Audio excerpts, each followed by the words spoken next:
There is a flaw etched into the concrete heart of Hoover Dam. Not a crack, not a sign of age, but a deliberate design choice made a century ago that is about to become a catastrophic failure. A choice that could stop the Colorado River dead in its tracks. The dam's lowest release valves, the steel gates that pass water downstream to California, Arizona, and Mexico, are positioned high on the canyon wall. If Lake Mead drops below 895 feet above sea level, those gates will sit above the water line. The dam will still be holding back millions of acre-feet of water, but it will be physically incapable of releasing a single drop. The water will be trapped, a prisoner of the very structure built to control it. And the system that provides water to 40 million people and underpins a $1.4 trillion economy will simply stop. The situation is far more complex than a simple drought. Let us know in the comments if you see this as a failure of engineering or a failure of foresight. This isn't a distant possibility. It's a number on a chart that federal officials are watching right now, and it is not the only number that matters. Over 90% of our viewers aren't subscribed. If you believe this kind of reporting is critical, please take 1 second to hit that button.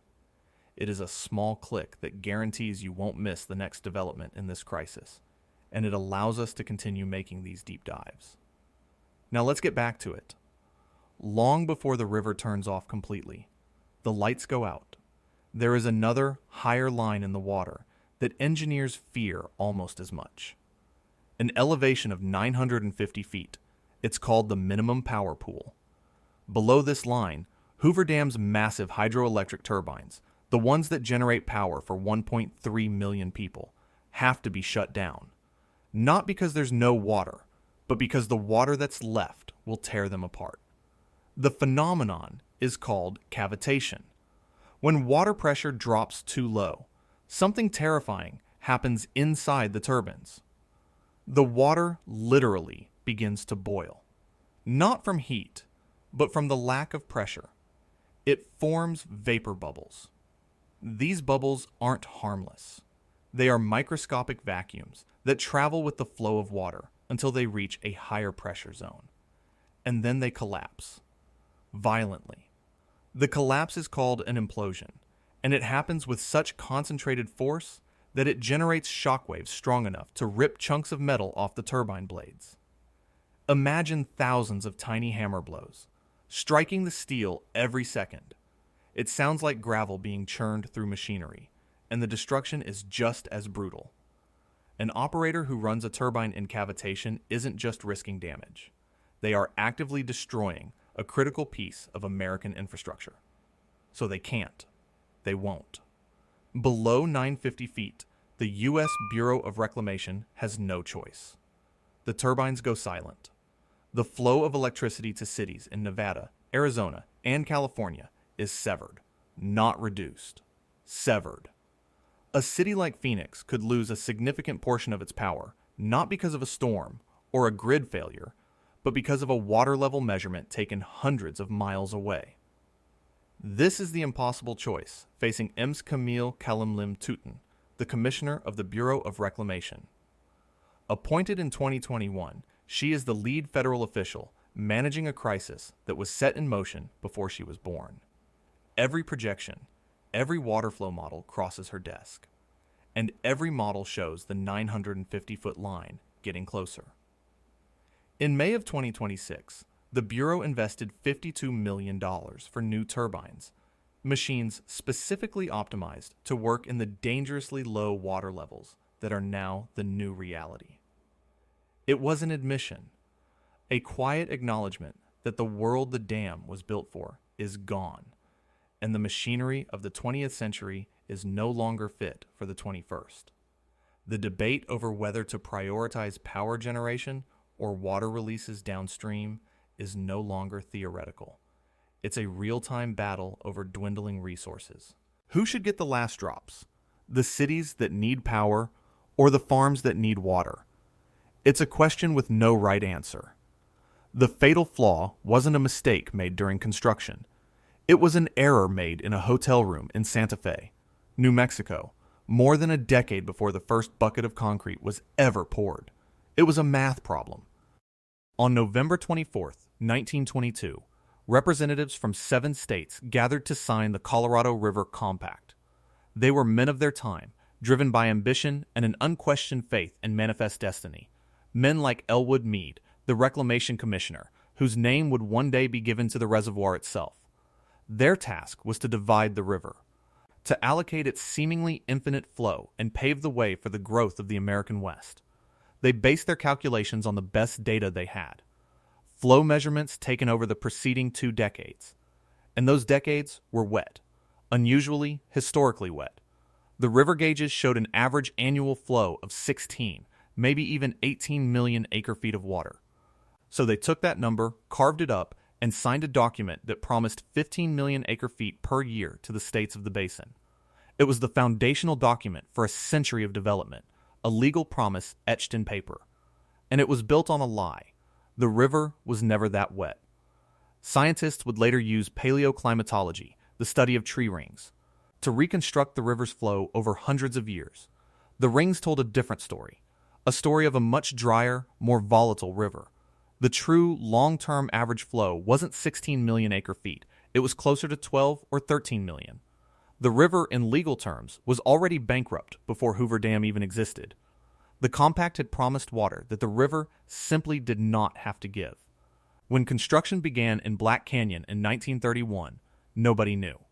The chief engineer, a man named Francis Trenholm Crowe, or Frank Crowe, was a force of nature. He was tasked with taming a river, and he did it with brutal efficiency. His motto was speed. He drove his crews relentlessly, inventing new techniques on the fly to get the job done faster and under budget. He finished the dam 2 years ahead of schedule.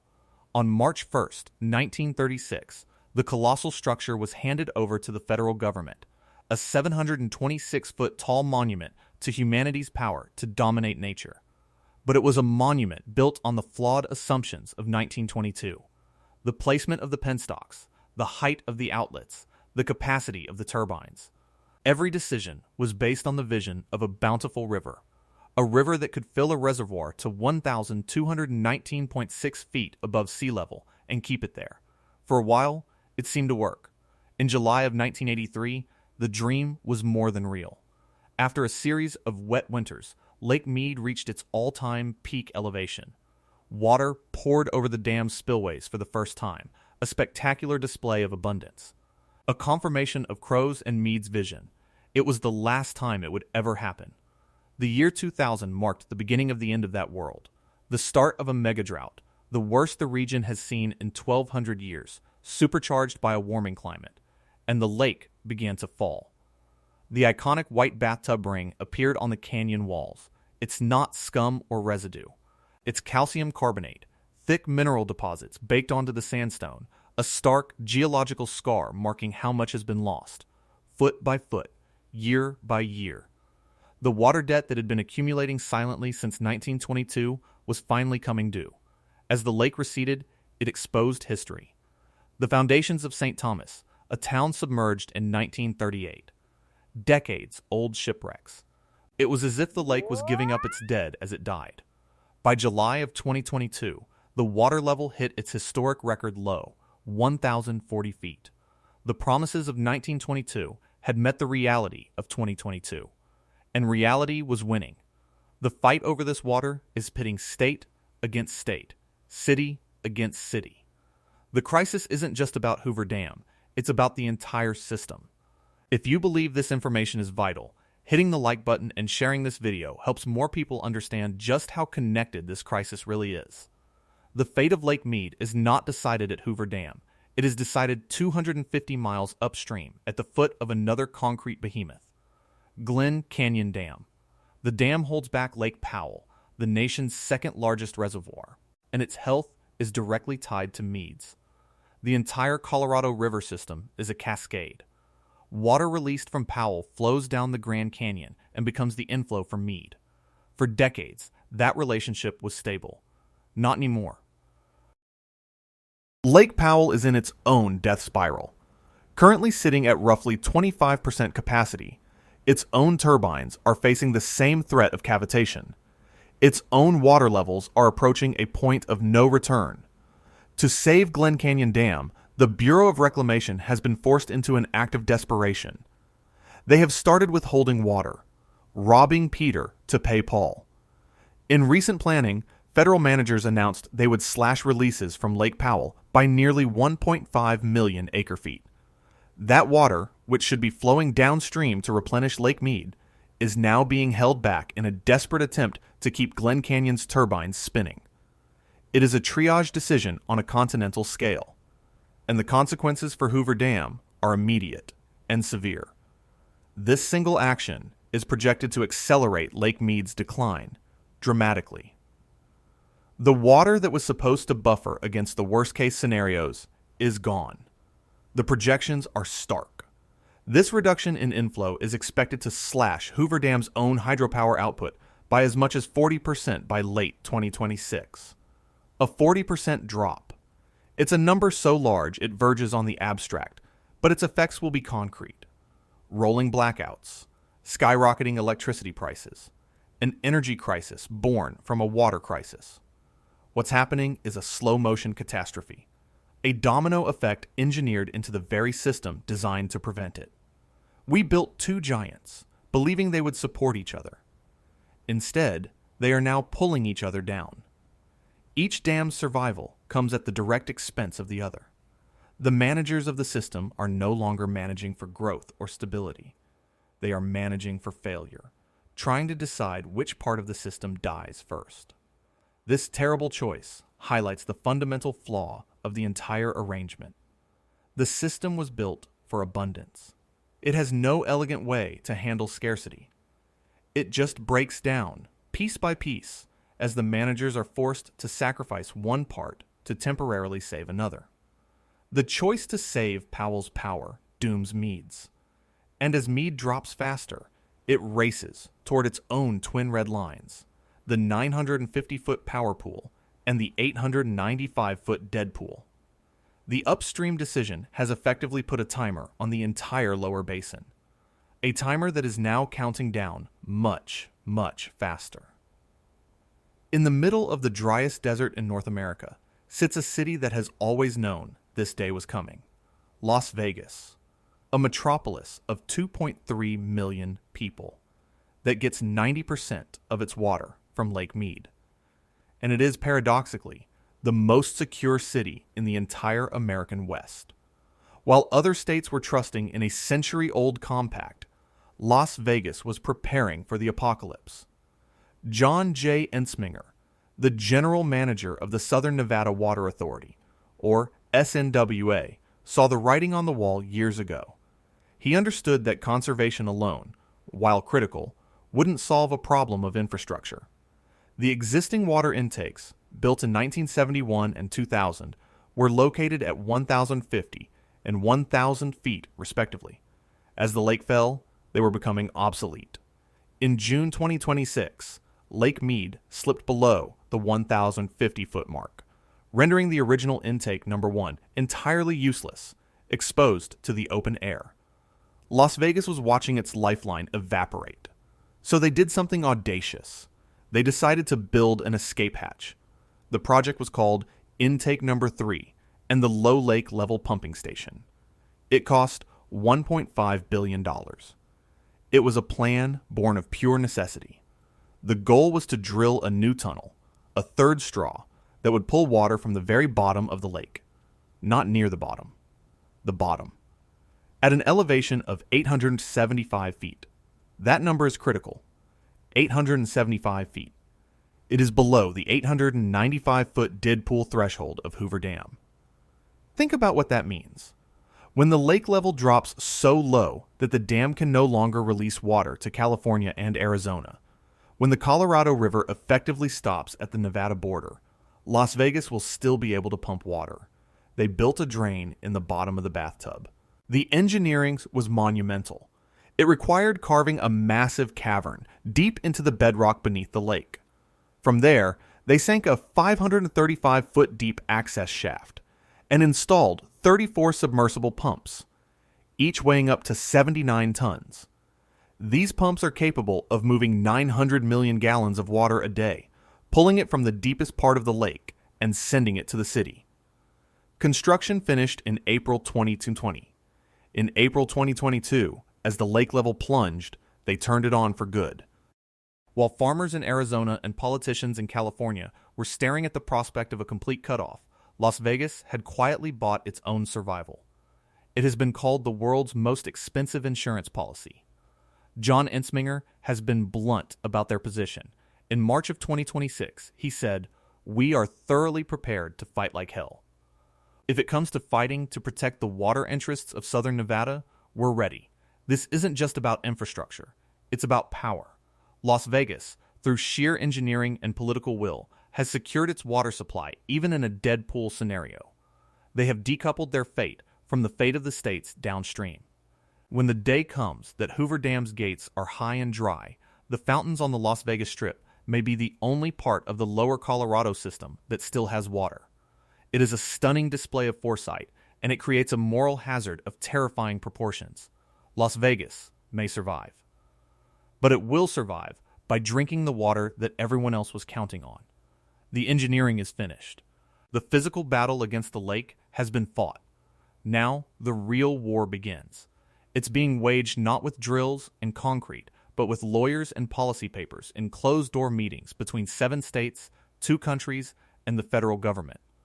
The arena is the renegotiation of the Colorado River's operating rules. The existing framework, the 2007 Interim Guidelines, expires on December 31st, 2026. After that date, without a new agreement, there are no rules. And the system could descend into chaos. The negotiations for the post-2026 operations are deadlocked. It's a high-stakes standoff with the future of the Southwest on the line. In one corner, you have the lower basin states, California, Arizona, and Nevada.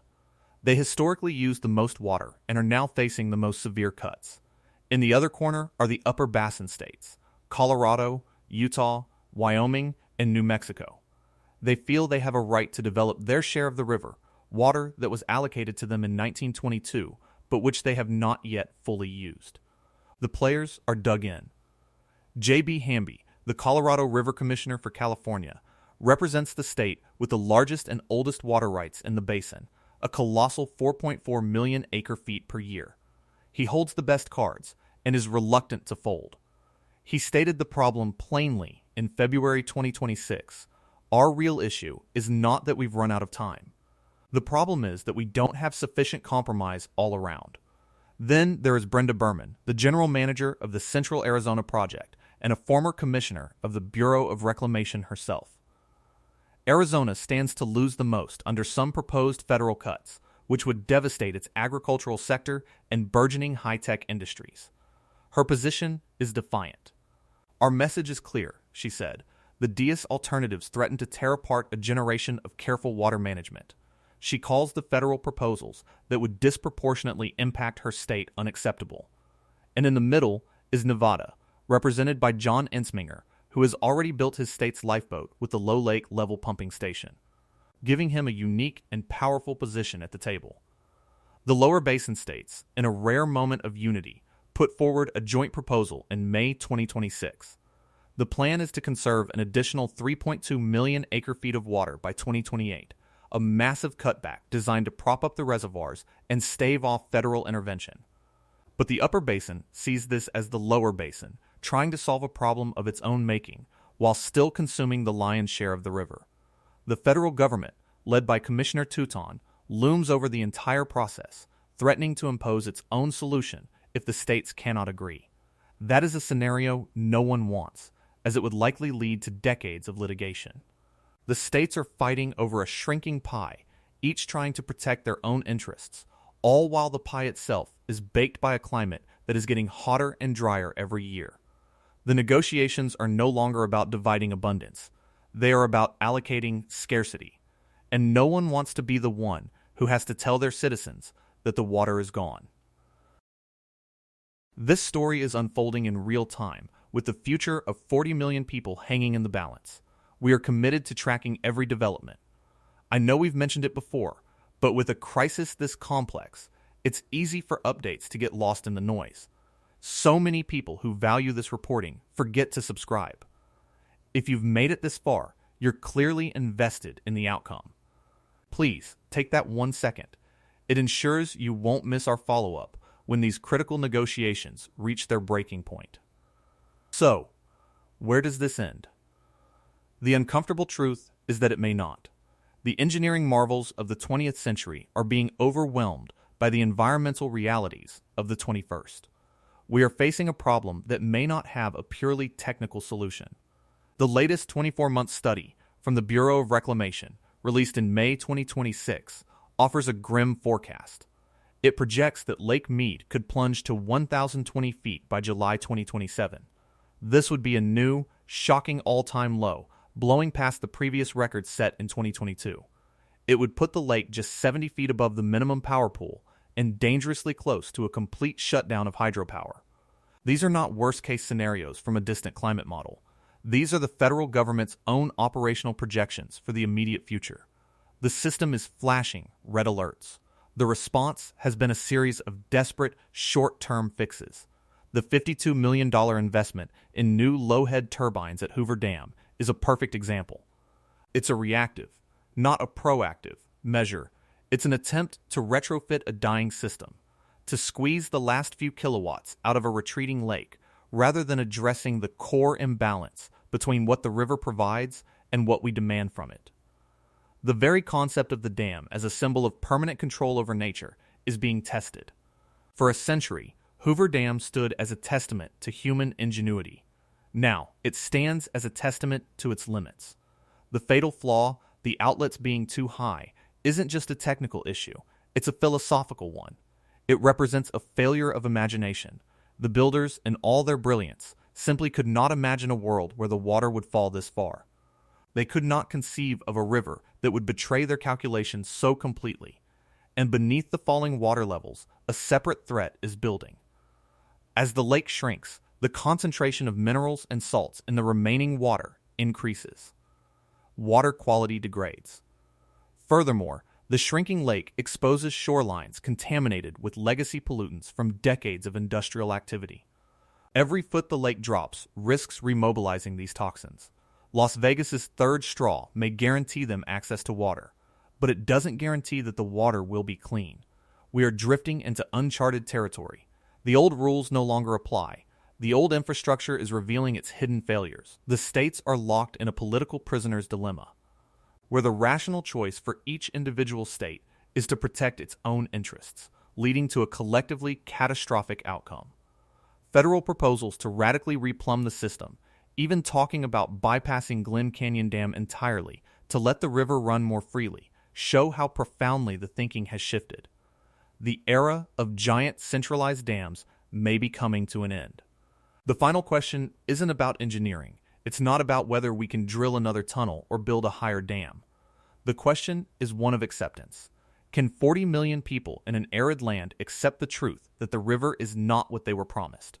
Can a $1.4 trillion economy adapt to a future with less water? The third straw bought Las Vegas time. The record snowpack of 2023 bought the whole basin time.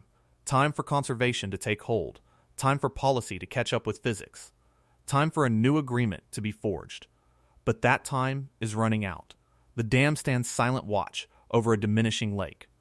The concrete flaw, designed in 1922, is waiting.